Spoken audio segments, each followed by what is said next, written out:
病娇是当下比较知名的网络词汇，简而言之是一种偏向占有欲的极端思想。很多影视作品里都有具备病娇属性的角色，而演绎这类角色非常考验演员的演技，一不小心就会诠释得不伦不类。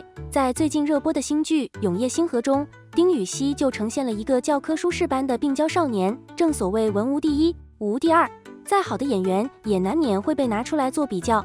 娱乐圈演过病娇少年的演员有很多，像肖战、程毅，但是年轻演员中能够超过丁禹兮的其实不多。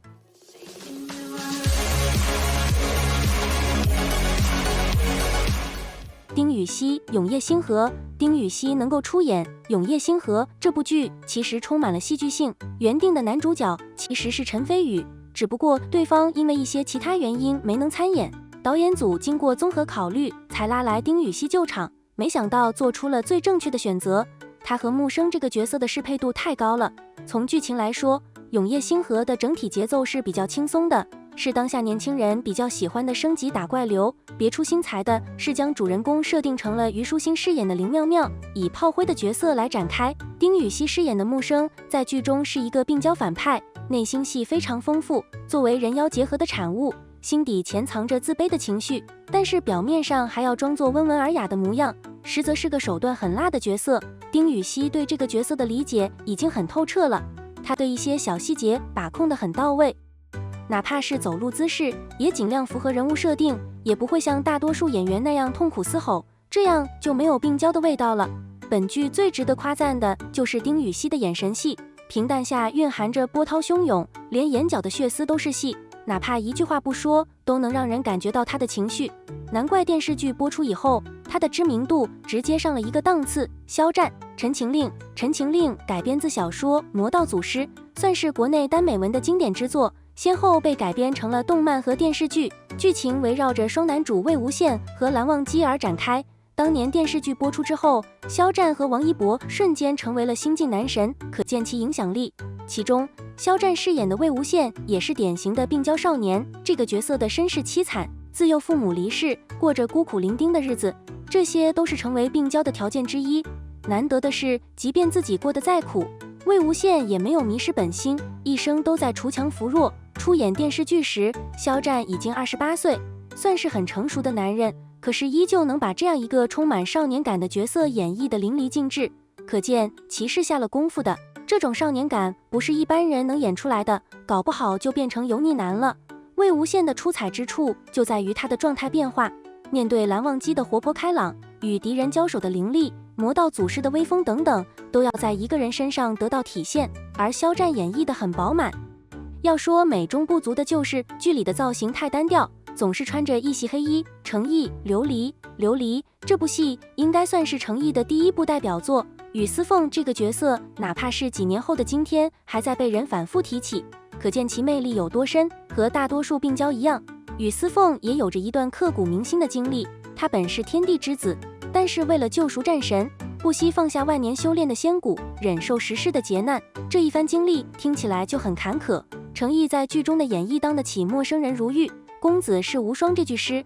单从容貌上来说，程毅已经给雨丝凤这个角色加了不少分，估计就连原作者都没有想到会有这么符合的演员。不过要说起程毅在剧里面最动人的还是演技，他的一对眸子真的像星星一般深邃，注视着你的时候有几分清冷，又有一些说不清道不明的情绪在里面，即便是戴上面具也遮掩不住这一双眼睛散发出来的能量。演这部戏的时候，程毅已经30岁，在娱乐圈打拼10年，虽然名气不大，但是演技却愈发成熟，最终凭借着琉璃一炮而红。当然不足之处还有不少，比如身材不够健硕，撑不起宽大的衣服，拍打戏的时候有些呆头呆脑。乔振宇、雪花女神龙，其实在病娇这个词出现之前，影视圈就有很多该类型的角色，只是当时还没有一种笼统的说法。比如乔振宇在雪花女神龙里扮演的欧阳明日，堪称是病娇的巅峰。欧阳明日天生就是残废，只能坐在轮椅上生活，因为这点被父亲残忍的抛弃。后来几经周折，才学会了一身的医术。身世的原因让欧阳明日的性情有些孤僻，但其实内心还是充满正义的。这个角色可以说是乔振宇的颜值巅峰。无愧于天涯四美的称号。清秀的外貌，白净的皮肤，眉心一点朱砂痣，更体现出神圣的感觉。不说话的时候，有一种冰山一般的感觉，拒人于千里之外。这个角色只是男二号，但是在乔振宇的演绎之下，把作为主角的任天也直接秒了。根本没多少人会注意所谓的主角，大家的目光全放在欧阳明日身上了。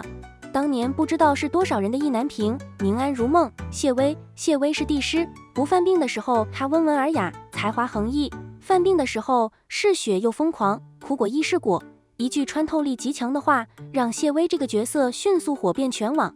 这正是他对江雪宁说过的话，是他对江雪宁强制爱的疯批举动。在看到江雪宁一直害怕逃避他后，他毫不犹豫让江雪宁拿刀捅自己。他不会表达爱意，很极端，很疯批，但同时也很真心。原著中他更疯狂，偷亲宁儿被其父亲发现，他大言不惭让对方直接把闺女给他养。与宁儿独处时，更是能亲就亲，能强就强。可以说只有我们想不到，没有他做不到。长相思，枪炫，紧随其后的一定是表哥枪炫。他的那句经典台词，我想和你长相守有错吗？将他对小妖的爱意表现得淋漓尽致。小妖和涂山璟在屋里弹琴，他在外面守着，通红的眼眶，反复调整呼吸，都能让我们感受浓浓的疯批味儿。贝持匕首与涂山璟寒暄这段，更是将一个感情疯子刻画得淋漓尽致。刀情敌的心被控制在了背后，需要和情敌维持表面关系的取舍摆在了台前，最终留下了暗中自残，血有多红，枪炫的内心积攒的疯魔元素就有多深。胡珠夫人帝旭是一个疯批帝王，刁钻刻薄，暴躁易怒，他的角色充满了矛盾，内心深处深爱白月光，但逐渐爱上替身提篮。遇到提篮之后，帝旭的疯癫值到达顶峰，欺负他，羞辱他，把他打进冷宫。除了对提篮发疯外，帝旭对别人最多的话也都是滚滚滚。小敏家徐正霸道小奶狗变成偏执疯批男，给刘晓杰疯狂扑谁看了不说一句可怕。起初看到他干涉刘晓杰和亲外甥接触，就够让人大吃一惊了，不想更疯的在后面，他控制刘晓杰的人身自由，没收手机锁在家里，不让他出门，还一口一个你是不是不爱我了？你到底在不在乎我的感受？你对得起我吗？这语气光是看了都让人窒息。最恐怖的是用刀扎自己威胁刘晓杰，难怪当时全网都喊刘晓杰快跑。阳光之下，傅慎行，由于他太过疯狂，剧里只能将本是男一的他改成了男二，名字也从掌中之物也变成了阳光之下。不过即便删减了很多，风箫声的扎与风依旧不改，坏事干了半本刑法，该干的都干了，没干的也正准备干了。